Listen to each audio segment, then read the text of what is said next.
What's up, family? Gerald the Bossman here. You're tuned into the Bossman Show on AM 1010, AM 1430, 1055 The King.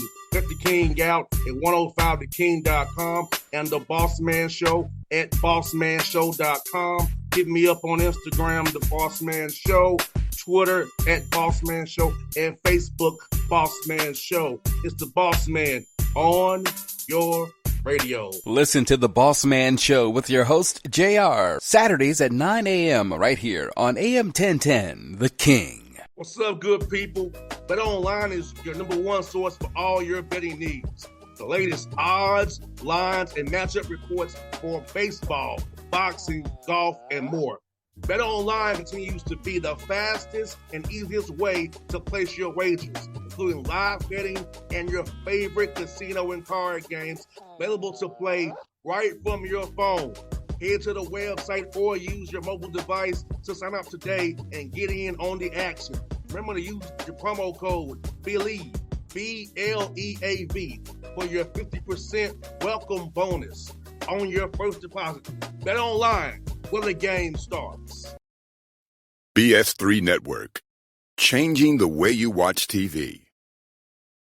Yes, BS3 Network, changing the way you watch TV, covering content and hot topics from A to Z, sports, music, society and culture, movie reviews, you name it, we have it.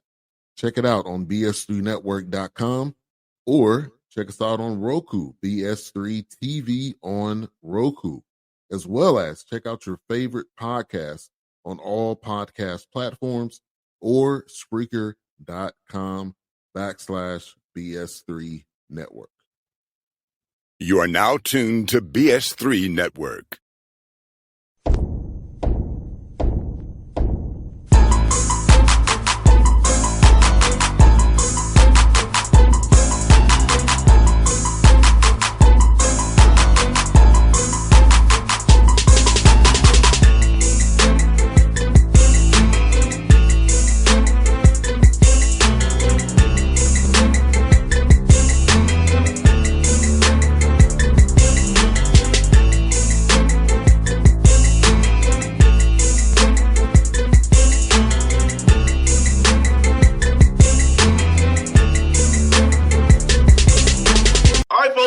On the Bossman Show, you see a new coach here. How you point? My guy, Coach Flynn, Clayman on the Bossman Show, the high conference out of the Big South Conference. Coach, good to talk to you, man. How you doing, brother?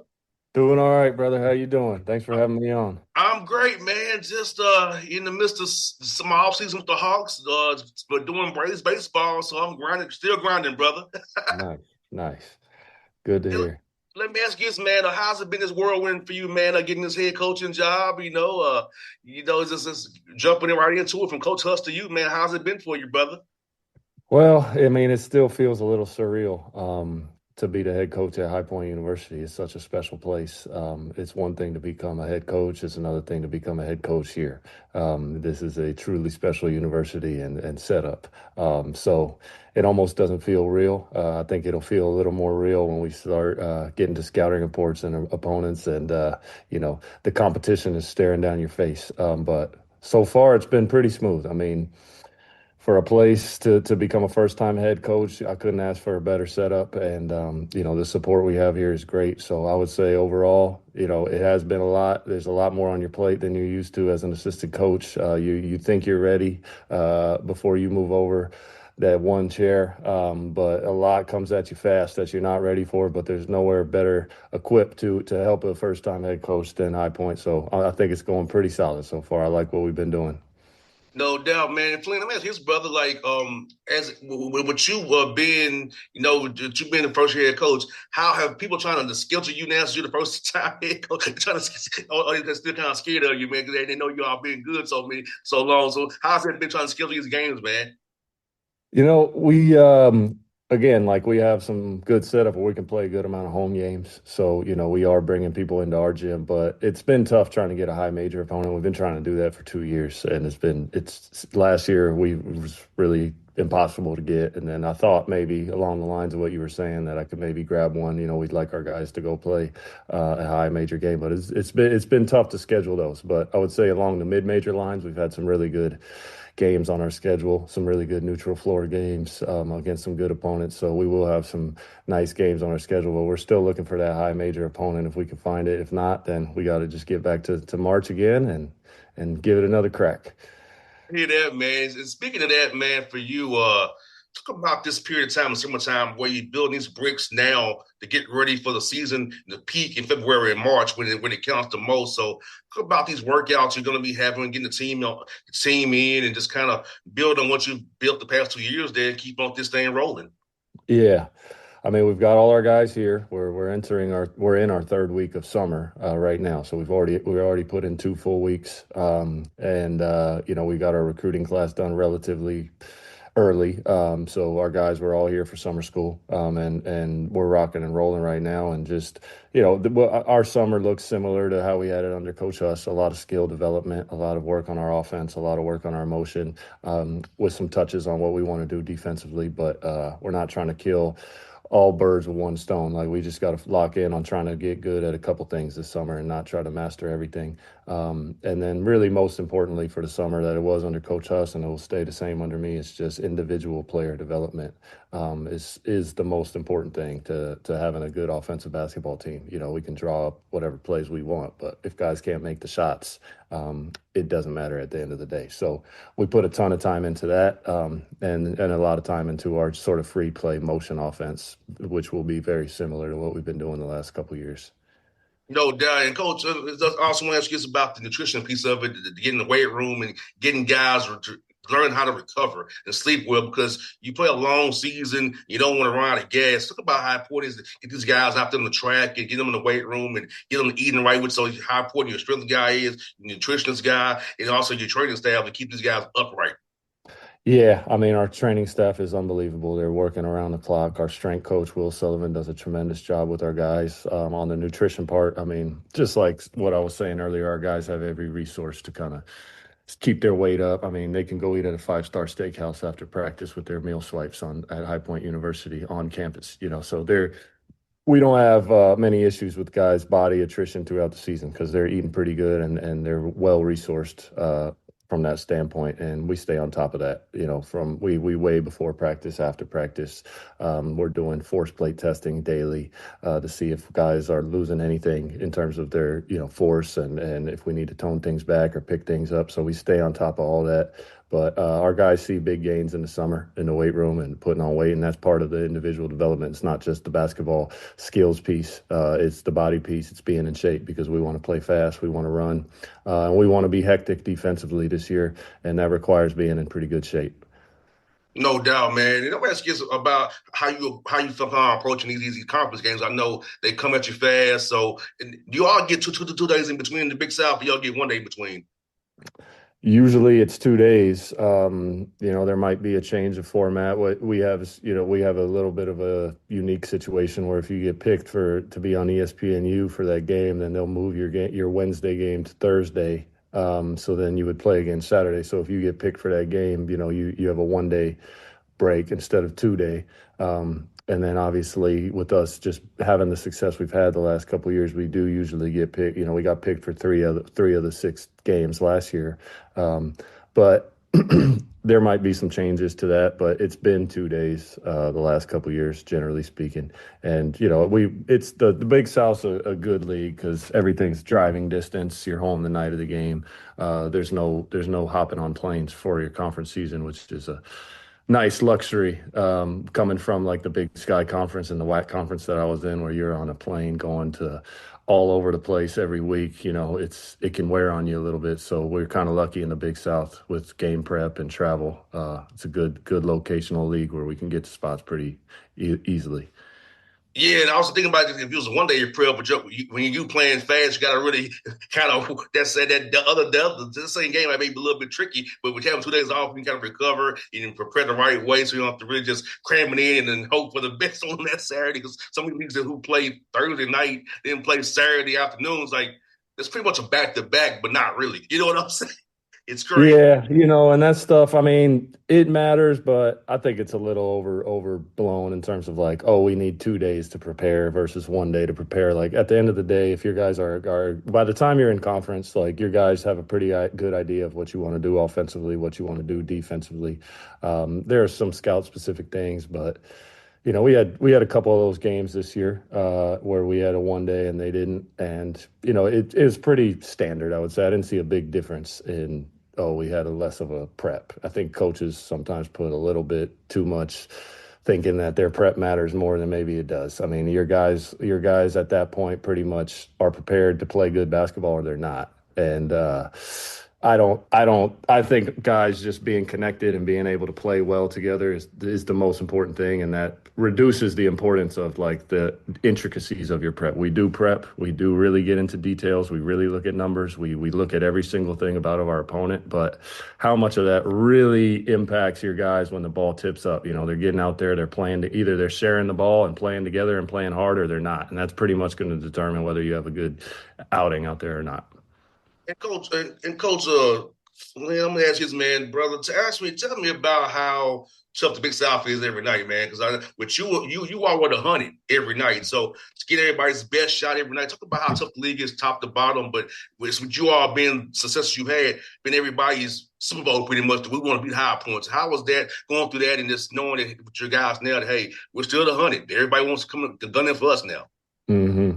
I mean, first of all, what Coach Huss did with our program last year was it was the toughest thing to do, where you're pretty much a unanimous favorite to win the league in the preseason, and everyone's kind of picking you and telling you how great you are.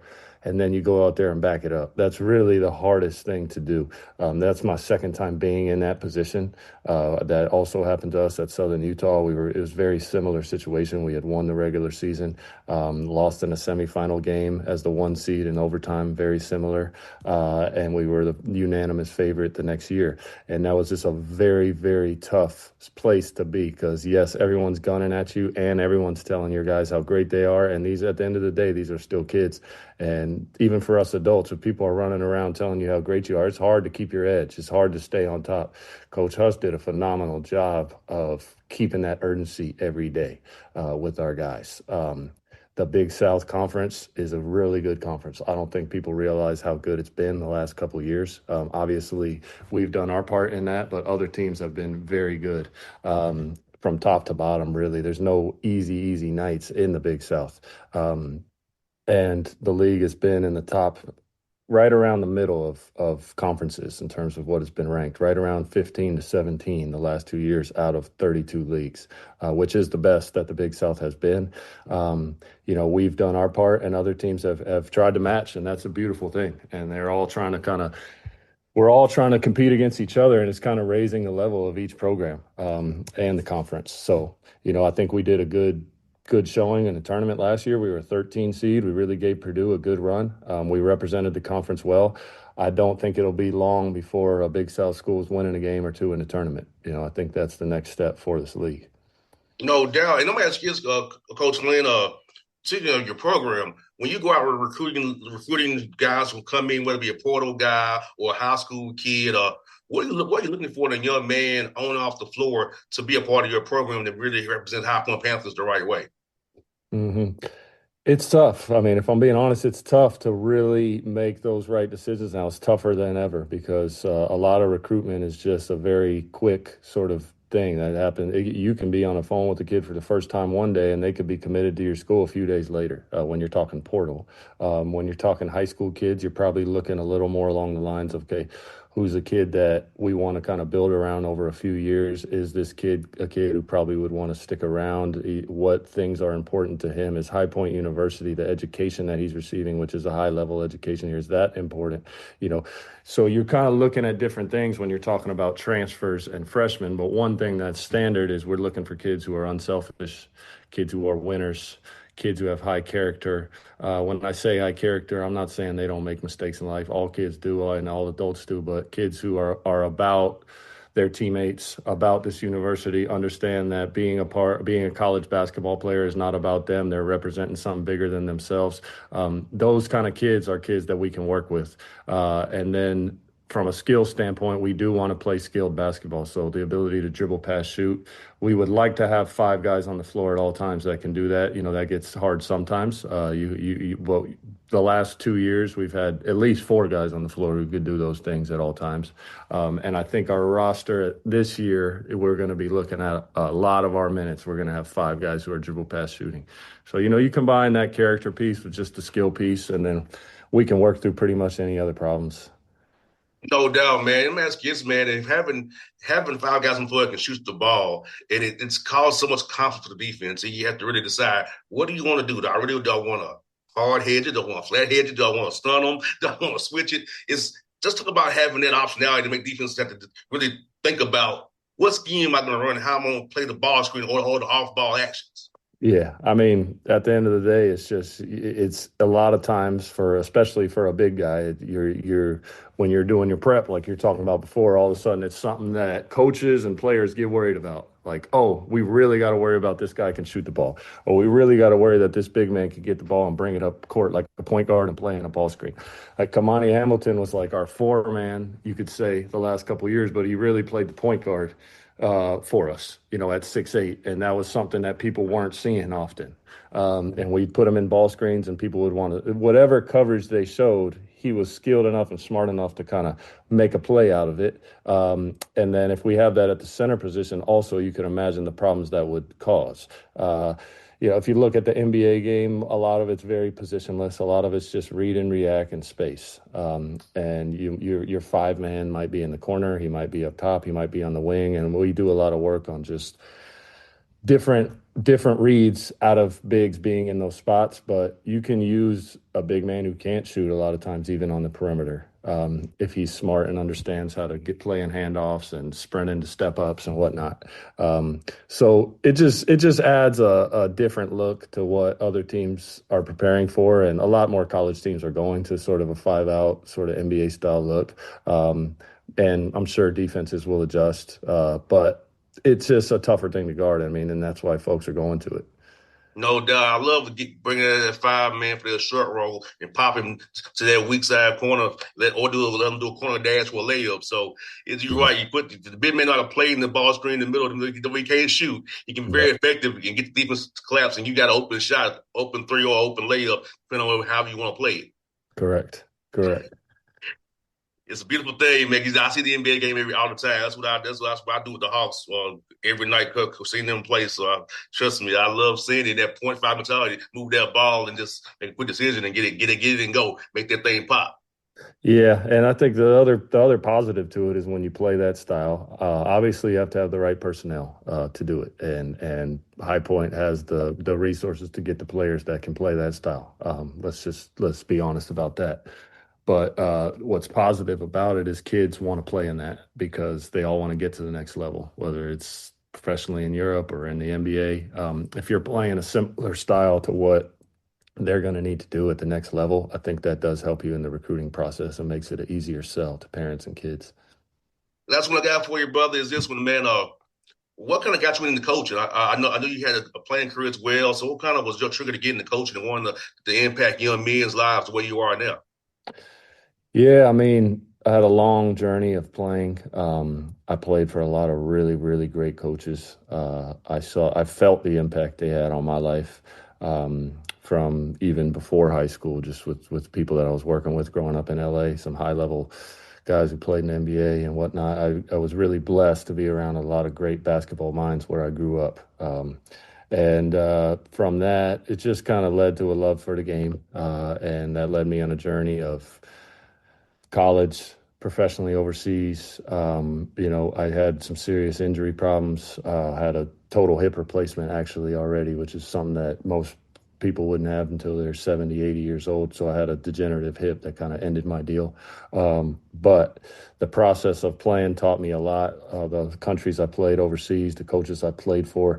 And then Coaching, I was kind of just deciding what am I do next with my life. So you're ending playing and you're kind of at that crossroads of like, what am I going to do next? I knew I loved the game of basketball.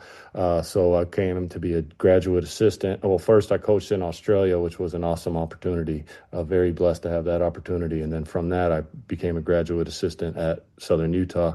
At the time, I wasn't sure that I wanted to be a college coach. I wasn't sure exactly what I was going to do. Was I going to just use my degree to do something else? Whatever. And then while I was there, I saw that this was a good profession for me. Saw that I had a way with the kids. I saw that they had a respect for me. I saw that I could be good at this. And then I saw that I loved it just as much or if not more than playing. The thing about coaching that I like is that I always felt like as a player, it was all about you. You always had to be worried about your sleep, your diet, am I getting enough shots up? Like you have to kind of have a selfish mentality daily to compete at the professional basketball level. And I'm not talking about selfish in terms of your teammates, but selfish in terms of your time.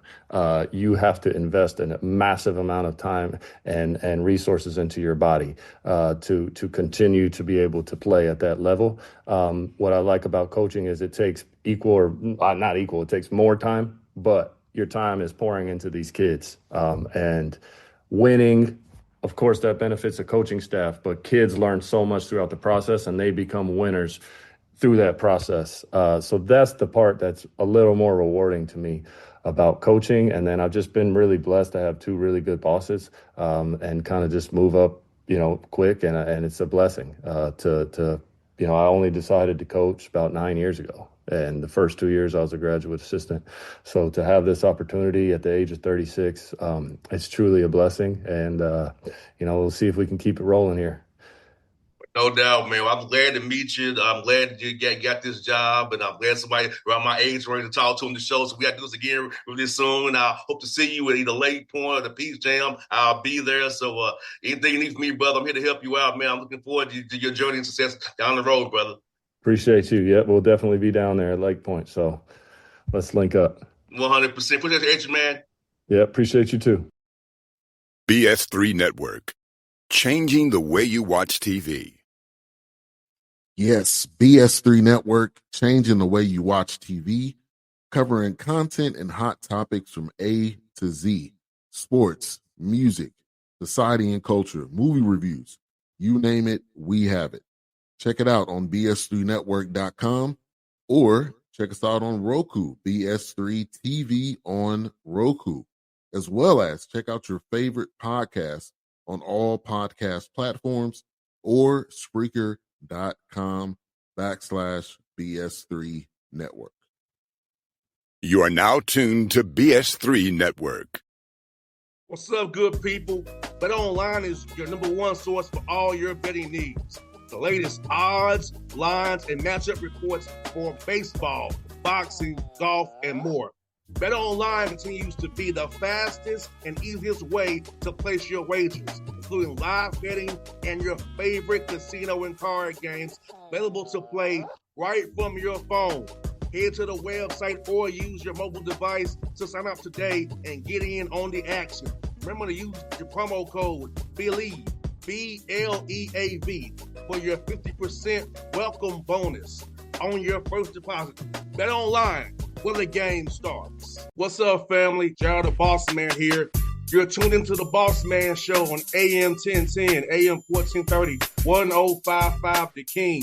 Let the King out at 105theking.com and the Bossman Show at bossmanshow.com. Hit me up on Instagram, The Bossman Show, Twitter at Bossman Show, and Facebook, Bossman Show. It's the Bossman on your radio. Listen to The Bossman Show with your host, JR, Saturdays at 9 a.m. right here on AM 1010, The King.